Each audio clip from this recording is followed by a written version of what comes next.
बैठ जाइए। एक्चुअल में जब मेरठ से मैं आ रहा था तो मैं थोड़ा सा कंफ्यूज था। कंफ्यूज, अब आप सोच रहे हैं मैं कंफ्यूज क्यों था, मैं बता देता हूँ। मैं कंफ्यूज इसलिए था कि एक्चुअल में मैं जहाँ भी जिस प्रोग्राम में भी जाता हूँ तो लगभग 1000-1200 से नीचे की गैदरिंग होती नहीं है, उससे ऊपर ही लोग मुझे कॉल करते हैं। तो पांडे जी ने बोला गुरुदेव आपको आना है और हम एक छोटा सा प्रोग्राम कर रहे हैं, पहली बार भोपाल में, तो आपका समय चाहिए। तो मैंने पूछा सर से कि सर कितने लोग हो जाएंगे? बोला ज्यादा तो नहीं होंगे, 200 लोग के करीब हो जाएंगे।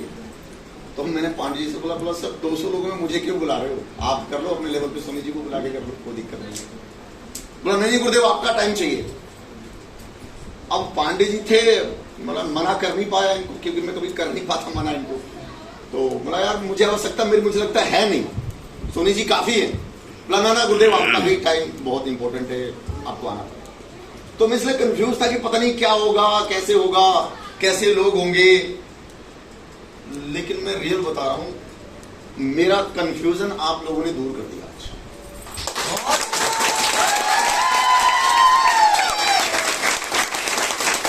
आप लोगों का जोश देख करके, आप लोगों का पेशेंस देख करके, आप लोगों का मतलब इतना डेडिकेशन देख करके, और इतना पेशेंस कि पिछले 4-5 घंटे से लगातार आप लोग बैठे हुए हो, कंटिन्यू एंजॉय कर रहे हो इस फंक्शन का, मैं सैल्यूट करता हूं आप लोगों को। और ये बताता भी हूं कि उस 1200 पे आप लोग भारी पड़ेगा।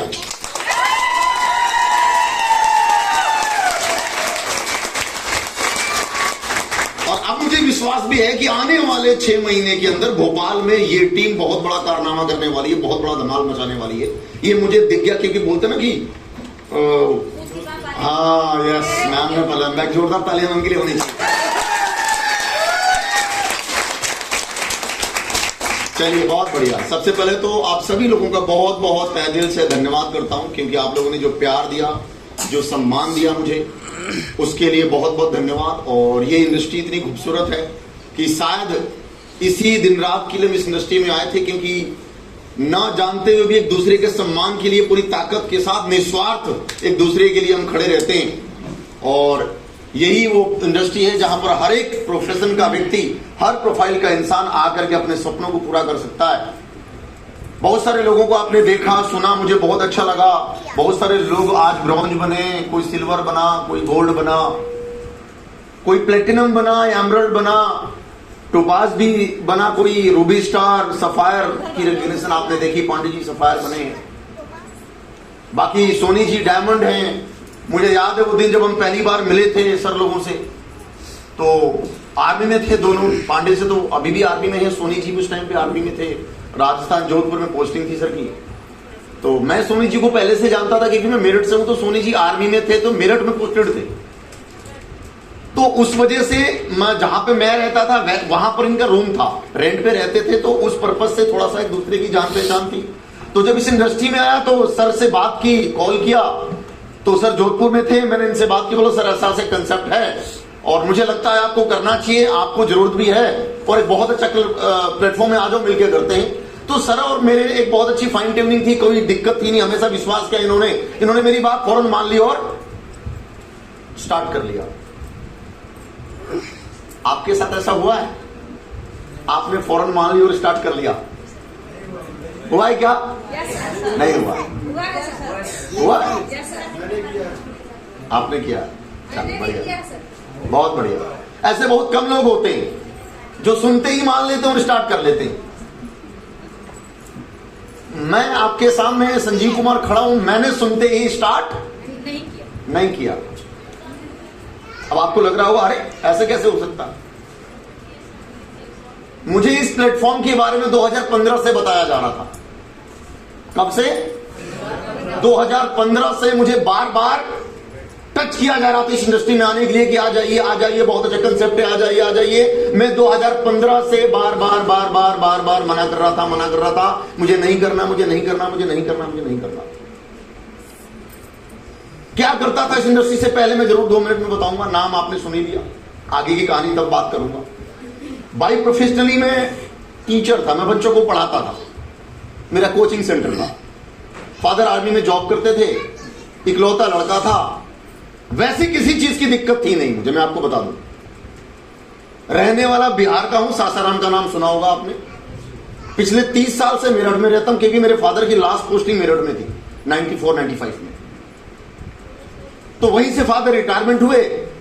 इकोनॉमिक्स का स्टूडेंट था, ग्रेजुएशन कंप्लीट की, एमकॉम कंप्लीट किया। तो मेरी भी इच्छा थी कि मैं भी आर्मी में जाऊं। तो फादर ने बोला तू रहने दे, तेरे बस की नहीं है, तू बाहर कुछ देख ले। तो हमने आईएएस की तैयारी की। अब इतने ब्राइट स्टूडेंट तो थे नहीं हम आईएएस बन जाएंगे, धक्के मार मार के तो हम पास हुए थे। अब पापा बोल रहे हैं कि आईएएस बन जा, कहा, हमें भी पता था अपने तो बनने वाले हैं नहीं हम, लेकिन फादर का दिल रखने के लिए हमने तैयारी की। बोला चलो एक बार कोशिश करके देखते हैं, क्या पता ऊपर वाला मेहरबान हो जाए। बोलते ना ऊपर वाला मेहरबान तो गधा भी। तो अपने आप को तो हमने यही सोचा कि चलो क्या पता देख लेते हैं। लेकिन भैया वहां अपनी दाल गली नहीं। हमने 2-4-6 महीने तो थोड़ी पढ़ाई की, कोशिश किया, लेकिन वहां कुछ 1-2 आइटम पे कुछ हुआ नहीं। तो हमने बोला भैया अपना यहाँ पे कुछ होने वाला है नहीं। तो हमने अपना कोचिंग सेंटर खोल दिया और अपना कुछ बच्चों का ग्रुप बनाया और वो काम करना शुरू कर दिया। पिताजी भी खुश, हम भी खुश, फैमिली भी खुश, सब खुश। फादर अपने धंधे में थे, आर्मी से आने के बाद उन्होंने बिजनेस कर लिया था, मैं अपने धंधे में था। जिंदगी मस्त चल रही थी। मस्त क्या, वही एडजस्टमेंट वाली, वही मिडिल क्लास वाली मस्त चल रही थी। आज का कल, कल के परसों, वो होता है ना एडजस्टमेंट, उसी को लोग बोलते हैं बहुत मस्त चल रही है। एक कहानी सुनाता हूं, एक हमारे अपलाइन गुरु जी की कहानी है, वो बताते हैं, मैं सुनाता हूं। उनका एक दोस्त था, आर्मी में साथ जॉब करता था। तो रिटायरमेंट आया, तो आर्मी से गुरुजी भी रिटायरमेंट आए, मेरे गुरुजी, और वो भी साथ में आ गए। तो गुरुदेव को मिल गया AWPL और उसने दोबारा सरकारी नौकरी कर ली बिजली विभाग में। तो मेरठ से एक जगह है सहारनपुर, लगभग 60-70 किलोमीटर दूर है, वहां पर उसकी ड्यूटी लग गई। अब वहां पर उसकी ड्यूटी लगी तो वो ड्यूटी सुबह 7 बजे 6 बजे 7-8 बजे से उसकी ड्यूटी रहती थी। तो ट्रेन वहां से 6 बजे निकलती थी, मेरठ कैंट से 5-6 बजे निकलती थी। तब जो 5 बजे ट्रेन जब निकलेगी तो वो सुबह कितने बजे उठना पड़ेगा उसको? कम से कम 3-4 बजे उठना पड़ेगा। तैयार होगा, फ्रेश होगा, नहाएगा धोएगा, अपना टिफिन भी लेके जाएगा, तभी तो जाएगा ना। तो वो सुबह बेचारा 4 बजे उठता था, 7 बजे वाली से जाता था और वहां से 9 बजे वाली पकड़ता था और 12 बजे वाला कहां आता था? घर आता था। तो विकास गुरुजी ने बोला भाई कैसा चल रहा है? बोला मस्त चल रहा है यार विकास, बहुत मस्त चल रहा है। 7 बजे वाली से जाता हूं और 12 बजे वाली से आता हूं, मस्त चल रहा है। अब ना बीवी को कुछ पता ना बच्चे को कुछ पता।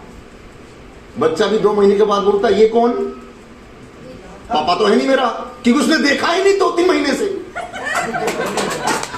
तो साला सुबह भाई, जो बंदा सुबह 4 बजे उठता तो बच्चे तो सोए मिलेंगे, और जो रात को 12 बजे आएगा तो बच्चे सोए मिलेंगे, तो देखेंगे कब उसको? वैसे उसका मस्त चल रहा है। तो वो मस्त वाली लाइफ अपनी भी थी। समझ गए ना कौन सा वाला मस्त था? ज्यादातर लोग वही मस्त वाला समझते हैं, फिर बहुत मस्त चल रहा। तो अपनी भी लाइफ वैसी थी और चल रही थी जिंदगी।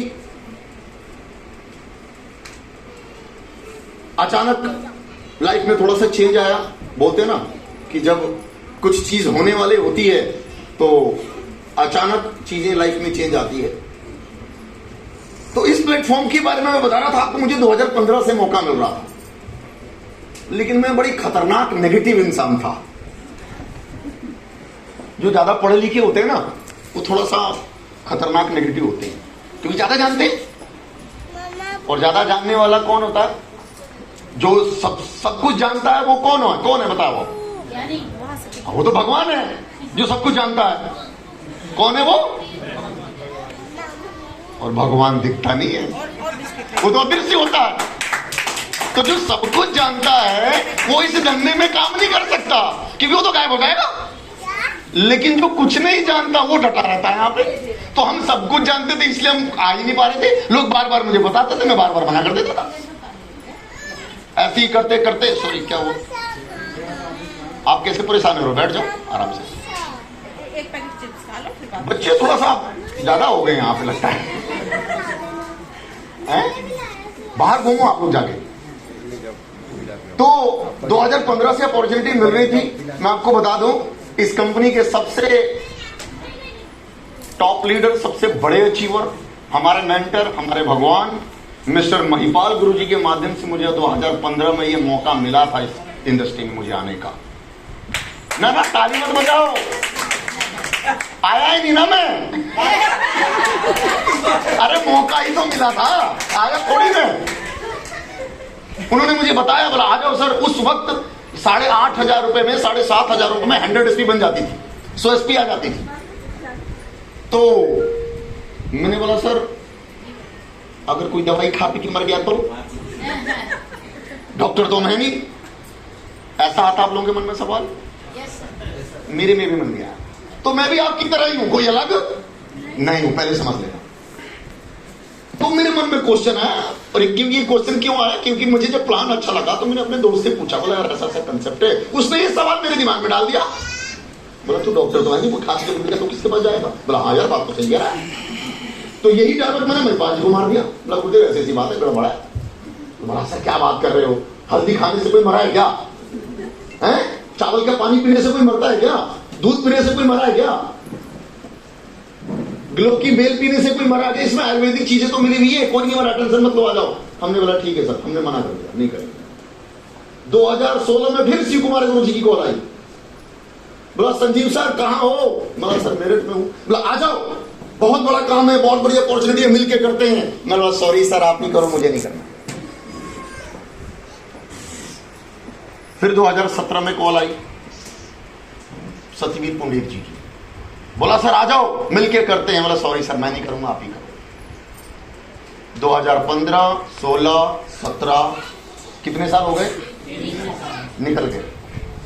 मैं अपने धंधे में लगा रहा, अपने काम में लगा रहा। 2018 जून, पुंडीर सर जिनकी कहानी बता रहा हूं, वो बार बार मेरे पास आते थे। वो बार बार मेरे पास आते थे, बार बार आके बैठ जाते थे, बार बार आके बैठते थे। मेरे फादर ने कई बार बोला ये आदमी क्यों आता तेरे पास? मैं बोला कोई बात नहीं, दोस्त से मिलने आते हैं। बोला दोबारा नहीं देखूंगा तेरे पास, इसकी और तेरी भी टांगे तोड़ूंगा। क्योंकि उनको शक हो गया था किसी कंपनी के प्लान लेके आता है इसके पास। तो मेरी फैमिली बहुत नेगेटिव थी इनकी स्मृति को लेकर, मैं ये बता रहा हूं। मेरे फादर बहुत नेगेटिव थे। तो पुंडीर सर से मैं चोरी चुपके मिलता था, चोरी चुपके मिलता था पुंडीर जी से। लेकिन उसी घर में घटना घटी, मेरी मदर के पैर में पेन ज्यादा बढ़ गया, दर्द ज्यादा बढ़ गया। फ्रैक्चर जैसी पेशेंट थी वो पहले से ही, अचानक दर्द ज्यादा बढ़ गया।